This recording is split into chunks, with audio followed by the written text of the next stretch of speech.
ভাই আপনার থেকে জানতে চাইবো সেটা হলো আপনি আন্দোলনে যোগ দিয়েছেন, আসলে আপনি এই আন্দোলনে কি কি বিষয় ফেস করেছেন? আমরা যখন আন্দোলনের প্রথম দিকে ছিলাম তখন আমাদের একটাই দাবি ছিল সংস্কার আন্দোলন, মানে কোটা সংস্কার। আপনারা জানেন যে বাংলাদেশের চাকরি ব্যবস্থা যখন শুরুর দিকে আমরা আন্দোলন করছিলাম সেখানে সকল সেক্টরে কোটা ভিত্তিক হওয়ার কারণে আসলে যারা মেধাবী, প্রকৃত মেধাবী, তারা সম্পূর্ণভাবে এখানে বৈষম্যের শিকার হতো। আর এইটাকে প্রতিহত করার জন্য এটা আসলে কোনো আমাদের প্রাথমিকভাবে কোনোভাবেই আমরা সরকার বিরোধী আন্দোলনকে আমরা যাই না। আমাদের দাবি ছিল আপনারা কোটা সংস্কার করুন, আমরা আমাদের জায়গা থেকে যদি আমরা আমাদের দাবিটাও পূরণ করতে পারি বা আমরা যদি আমাদের দাবিটা আদায় করতে পারি তাহলে আমরা আমাদের আন্দোলন স্টপ করে দেবো। কিন্তু আমরা দেখে আসছিলাম যে সরকার কোনোভাবে আমাদের দাবি মেনে নেয় নাই, উল্টো আমাদেরকে তারা যেভাবে দমিয়ে রাখার চেষ্টা করে যাচ্ছিল সেই শুরু থেকে, সেটা তাদের ছাত্রলীগ দিয়ে হোক, প্রশাসন দিয়ে হোক, যেই পর্যায়ে হোক না কেন, তারা আমাদেরকে দমিয়ে দেওয়ার জন্য নানা রকম কর্মপ্রচেষ্টা অব্যাহত রেখেছিল। এবং তাদের এই কর্মপ্রচেষ্টা অব্যাহত থাকার কারণেই হচ্ছে আমরা ছাত্ররা যারা ছিলাম আমরা এটাকে কোনোভাবে মেনে নিতে পারি নাই। যেই সুবাদে আমরা আমাদের আন্দোলনটাকে আরো বেগবান করেছিলাম এবং যারাই প্রেক্ষাপটে আজকের এই বাংলাদেশ।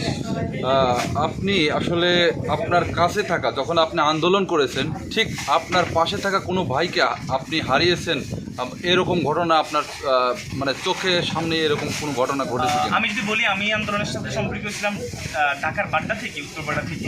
এবং আপনারা জানেন যে আসলে উত্তরপাড়া এমন একটা জায়গা ছিল, বাংলাদেশের অন্যতম একটা রেড জোন ছিল যখন আন্দোলন মুক্ত সময়গুলো থেকে, বিশেষ করে 18 তারিখের পর থেকে।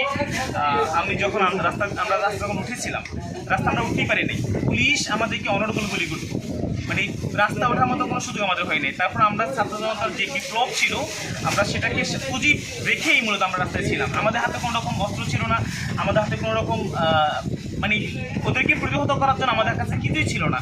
আমরা জাস্ট মনোবল নিয়ে, সাহস নিয়ে আমরা সামনে আগাইছি। আমরা এতটুকু বিশ্বাস ছিল যে তারা কোনোভাবে আমাদেরকে হয়তো ভয় দেখাবে, হয়তো সাউন্ড গেড়ে মারতে পারে, আমাদেরকে ভয় দেখিয়ে রাস্তা থেকে বিতাড়িত করার জন্য তারা যতটুকু করার আমরা ভেবেছিলাম তারা সেটাই করবে। কিন্তু আমরা সেখানে দেখেছিলাম যে আসলে না, তারা সেটা না করে বরং তারা আমাদের উপরে অকাতরে গুলি করা শুরু করলো, রাবার বুলেট করা শুরু করলো।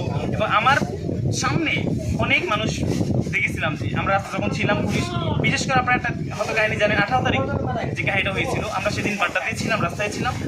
এবং সেখানে দেখলাম যে ব্র্যাক ইউনিভার্সিটিতে পুলিশ অতর্কিতভাবে গুলি করেছিল। আমরা সবাই এটা প্রত্যক্ষদর্শী।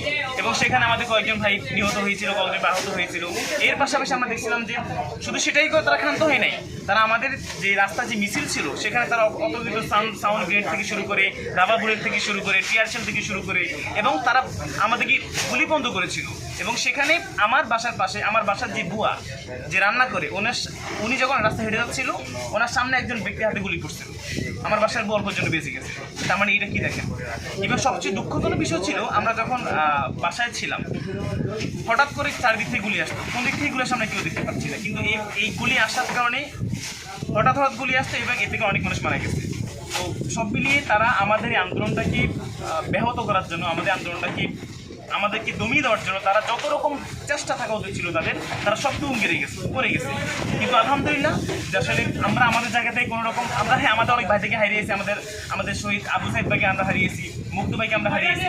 এর পাশাপাশি আমরা আমাদের ক্যাম্পাসের বড় ভাই মামুন ভাই, উনিও আন্দোলনে শহীদ হয়েছিল। এর পাশে আরও অনেকে শহীদ হয়েছিল। তো আমরা বলবো যে আসলে সেই সকল শহীদ ভাইদের রক্তের বিনিময়ে আজকে আমাদের সোনার বাংলাদেশ।